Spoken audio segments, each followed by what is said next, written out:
Pidea versus Shanty Dope. Shanty Nope? Agsunta, comeback! Mika Salamanca, Wow! comeback! Philippine Space Station. PBA Spider-Man Pizza, thanks for sharing. Kamusta sa inyong mga kansa? Ako nga pala si Mocha Frappuccino para magatid ng legit fake news sa Pilipinas. So ngayon simulan na natin na news to sa CNN Philippines na gustong iba si Shanty Dope ng Pidea dahil sa pag-promote daw niya ng marijuana. So ito ay based sa kanyang kanta na Amats. Pwede ko mape-play for copyright reasons, pero ipe-play ko saglit yung chorus. Hey! Hey! Hey!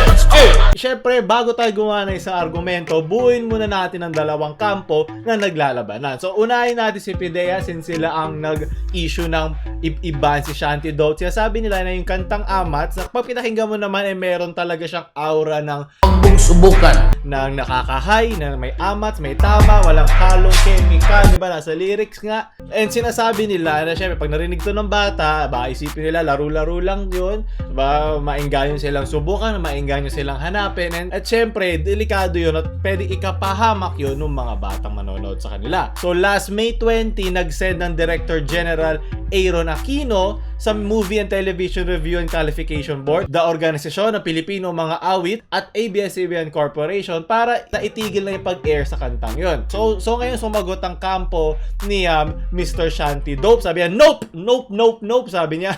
Kailangan mo i-take into consideration yung konteksto ng kanta. So sinabi niya, dinapensahan niya na paano natin ma-validate kung paano mo tinitingnan na isang bagay. Bakit sila lang ang basihan? Bakit yung Pidea lang ang basihan? Kasi sinabi ni Director General na parang ipinopromote nila na marijuana can be used recreationally. So yun ang mali. Yun ang mga bata ngayon. Kapag narinig yung kantang yan, somehow may epekto yan eh.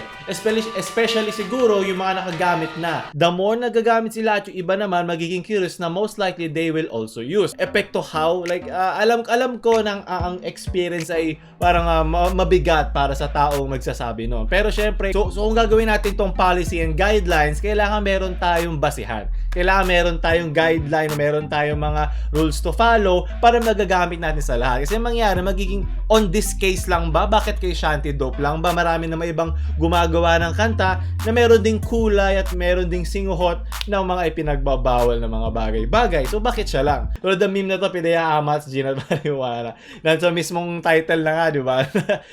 Ginat Marijuana. So ngayon bumalik na tayo sa kampo nila Shanty Dope. So dito natin makikita na magkakaroon to ng malaking epekto pag naban si Mr. Shanty Dope sa pag-air ng ang kanyang mga kanta kasi mawawala yung artistic freedom of speech. Once na pinagbawalan mo to, magiging president to, hindi presidente Huwag subukan. president para magiging cause, magiging basihan for future na mga kaso or future na pagban sa ibang artists regarding that matter. Eh syempre, freedom of speech nila yun na para kumanta sila doon. Hindi naman nila to tinutulak sa mukha ng mga bata, di ba? Yun yung depensa ng kampo nila Shanty Dope. And syempre, na bakit konteksto lang in the eyes of Pidea ang basihan dito. So, kumbaga, mayroong agad sagot dito ang Pidea na hindi pa dinadaan yung ibang tanong. Para nag-skip through sila doon. Sinabi na ni Director General na dapat to maging responsable ang mga radio stations, ang mga artists, at mga TV networks sa kanilang mga inilalabas. Opening quote, hindi dapat i-air ito sa any form of social media. Hindi pwede sa TV, hindi pwede sa radyo, hindi pwede sa mga kahit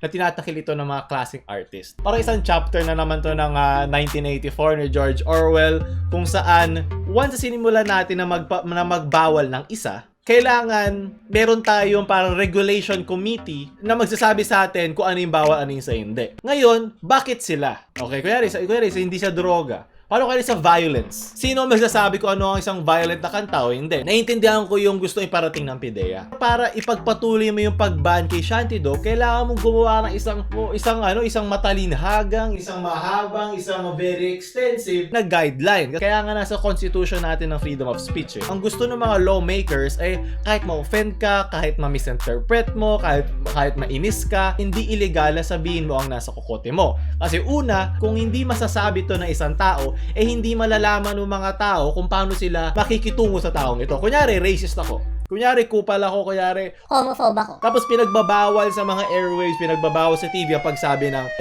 mga derogatory terms sa mga race o sa mga iba ang sexual identification. Hindi malalaman ng mga tao na racist tong tao to at hindi magbabago yung racist na tao na yun sa pagiging racist niya. O ngayon, dahil pwede niya sabihin yung kanyang mga racist thoughts and comments, pwede sila ngayon i-call out. Pwede ngayon sila ma-pinpoint ng mga tao na racist tong tao to kasi sinabi niya to. So ngayon isipin mo kung pinagbawal niya tong sabihin. Isipin mo kung throughout his life, racist, homophobe na kupal. Hindi siya makukulong. O hindi siya maiipit. O kumbaga hindi siya mahuhuli. Kumbaga nakikita nyo ba kung paano nyo i-weigh down yung pros and cons of limiting free speech to having freedom of speech. What is the lesser evil Okay na ba na mas maraming ma-offend, pero pwede pa rin sabihin yung kahit anong gusto mo sabihin? Or itahimik natin mag-ban tayo ng mga word, mag-ban tayo mag-censor tayo, censor, puro censorship, as if naman mawawala yung pagiging mga kupal ng mga tao inside of them kung hindi nila masasabi yung kanila mga kupal na thoughts. Ewan ko kung may sense yung sinasabi ko, pero ganun ko lang kasi nakikita yung mga ganito in the grander scheme of things. Like,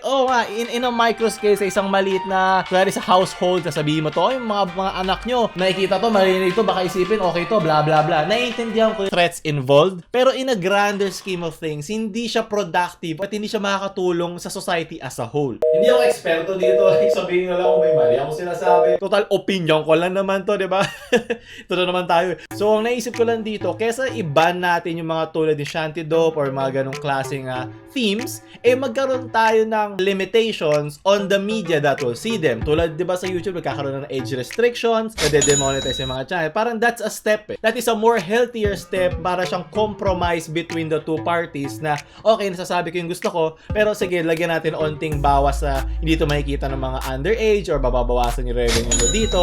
So, kumbaga, kung gusto mo maglabas ng ganito, onti mas kikitain mo. Kumbaga, di ba, makikita mo yung pag-combine, pag-hybrid. Yun yung point ng isang argumento. Yun yung point ng pag-debate. Hindi para manalo ka. Like, anong pakialam ng pride sa katotohanan? So, ayun, yun lang yung aking masasabi dun regarding sa PDEA versus Shanty Dope. Lagi ako anti-censorship kasi kung isa-censor mo isang bagay, hindi mo to malalaman Parang binibaby mo yung mga tao. Pero in this case, naiintindihan ko mga bata.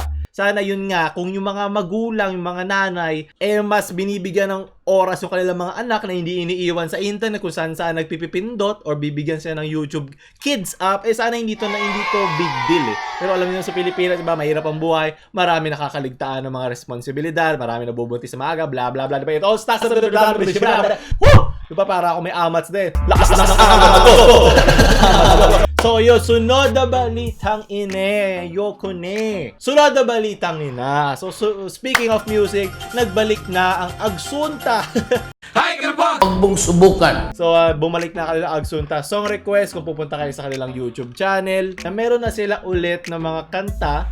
Diba? May meron sila mga binalik. Pero hindi lahat na kanilang kanta ay binalik nila. Siguro ito lang yung mga kanta na nakuha nila ng license to cover. Kung gano'n yung kasi siyempre, kung walang problema sa kahit ano, binalik nila lahat ng kanilang mga kanta. So, siguro iba dyan naka-unlisted la or naka-private, pero hindi ko alam kung bagong kanta ba itong alas 12. Agsunta original. Mabuti lang, sigurado tayo. So, very good sa Agsunta. Siguro natuto na sila sa mga copyright na siguro yun yung time na parang ginather nila yung kanilang sarili, gumawa ng mga business decisions, para saan tayo pupunta going forward. And mabuti sa kanila, diba? Sunod na balitang ina. So, balitang-balita, speaking of comeback, nagbabalik na naman si Mika Salamanca sa isang issue. So, ito ay dati pa. So, last March 31, nag-upload si Mika Salamanca ng isang video na hindi ako gagraduate, prank on my mom. So, yung kabuuan ng video, wala namang problema. It's a typical prank, diba? Haha, very good. And naging viral lang dito ay itong part na to. Panoorin natin saglit. Tuwan-tuwa pa sa kanya? Ginagawa kasi parang Pilipinas. Pag di pwede ang ugaling Pilipinas dito. Mga ugali nyo, ugaling Pilipinas pa Tuwan-tuwa pa parang baliwala sa kanya Ang sinasabihan Kabili pa naman ako ng pantalong ko. Okay, tumigil na tayo sa pantalon na yan. Baka makapiright tayo. Huwag mong subukan. So, ayun, doon nagalit yung mga netizens. Ano ibig sabihin ng ugaling Pilipinas ba? Ugaling Pilipinas, nainis sila doon sa pinaka-sinabi ng mom niya na parang negative. Ano ba isang ugaling Pilipinas? Ano ba isang ugaling isang bansa na isang konsepto, di ba? Ay isang country, nabubuo lang yan dahil yung mga tao ay inagree, di ba? Demokrasya, inagree nila na magsama-sama at umintindi sa isa't isa sa kanilang mga gagalawan ng mga lugar. So, syempre itong mga to nasa ibang bansa. So, para sabihin mo yon na nasa iba kang bansa, parang umiwas ka nga eh. Umiwas ka nga sa buhay sa buhay Pilipinas eh. Ewan ko, syempre kung nagkaroon ka ng opportunity, ba't hindi mo gagawin, di ba? Para i-talk down mo yung mga taong nasa Pilipinas, na kung ano man ang ibig sabihin ng ugaling Pilipinas, eh, pero ito may pagkalaki ng ulo na reaction sa mga tao. So, kumbaga nasa dugo pala nila to. Tulad dun sa dati natin video, yung regarding dun sa Sing Sing, di ba? Di ba tulad dun sinabi ko dati, pag ikaw guminhawa sa Pilipinas, naka-hard mode kayo. Kahit saan parte ng mundo giginhawa ka sa hirap ng buhay dito. Kumbaga alam mo na ang galawan. Pero para pumunta ka sa ibang bansa, kumbaga medyo nag-easier mode ka compared sa Pilipinas. Pagsasabihan mo ng ganito na para bang ikaw yung mas magaling sa kanila, doon nagalit ang mga netizens. Pero wala akong doon. Buti na lang nainis sila. Para sabihin may ugaling Pilipinas, para mong pinakita yung ugali ng pagiging isang Pilipinas, di ba? Na pagiging ipokrito. You triggered my trap card! Huwag mong subukan. Yung pag-drag down mo sa kapwa Pilipino, di ba? It all interconnects into the kung saang bansa man to zone. So, very good sa'yo. Akala ko magkakaroon tayo ng isang linggo na hindi natin pag-uusapan si Mika. And mukhang bumalik siya, di ba? Sunod na balita yun na. Well, speaking of hindi na ma-reach, napasa na sa Senado ng 1800 vote Senate Bill 1983, also known as the Philippine Space Act, di ba? Establishing the Philippine Space Agency to serve as a central government agency addressing all the national issues and activities related to space, science, and technology. Palakpakan, maraming salamat. Makakaroon na natin ang mga Infinity Stone. So, Mr. Rogel Sese, ilalagay ko siya sa description kung gusto nyo basahin yung kabuuan ng mga nangyari. So, pinush niya to. Kumbaga, para tayo magkakaroon ng NASA, pero ito NASA, Pilipinas, boom, bands, pang-flip top. Pwede natin gamitin yung itong bubuhay na Philippine Space Station. Gamitin to para hanapin yung pagiging humble ng nanay ni Mika Salamat.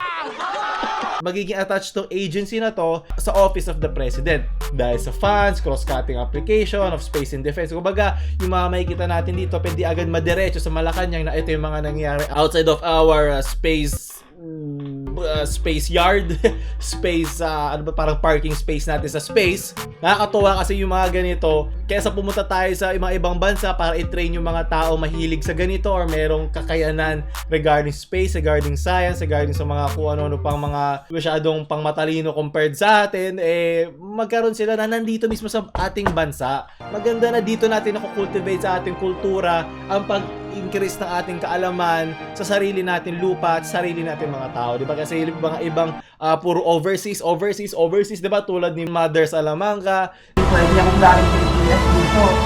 na nakapunta lang sa ibang bansa, parang mas magaling na sila sa atin, di ba? Eto, kahit nasa ibang dako ka na ng kalawakan, Pilipino ka pa din. Hindi ka ugaling Pilipino, hindi ka ugaling alien o ano mga yan. Pilipino ka pa rin at maging proud ka doon. Huwag mo siyang gamiting derogatory term o huwag mo siyang gamiting panlait sa kapwa mo Pilipino kasi parang sinasampan mo yung sarili mo na isa kang Pilipino. Di ko pwedeng paluin ng isang nanay kasi nanay ang nagpapalo. Pero palo ka pa din. Yun, so, maraming salamat Mr. Rogel. Isa siya sa mga tumulong na ma-push to. Salamat sa mga sobrang cancer ng mga balita. Kaya masarap makita ng mga ganito. Sunod na balita kita. Speaking of comeback, kung naalala nyo pa yung sa PBA na tumakbo sa gitna at nabugbog at nakalaya na siya at binalikan niya ng pizza, di ba? Pizza from home, yung mga nakasama niya doon sa kulungan. So, Hello guys, kasi alam niyo naman, nakulong ako. Yun, so, very good. babalikan lang natin yung mga inmates ko doon. Siyempre kasi dadala natin sila ng bigat. NSNR pa. Pizza!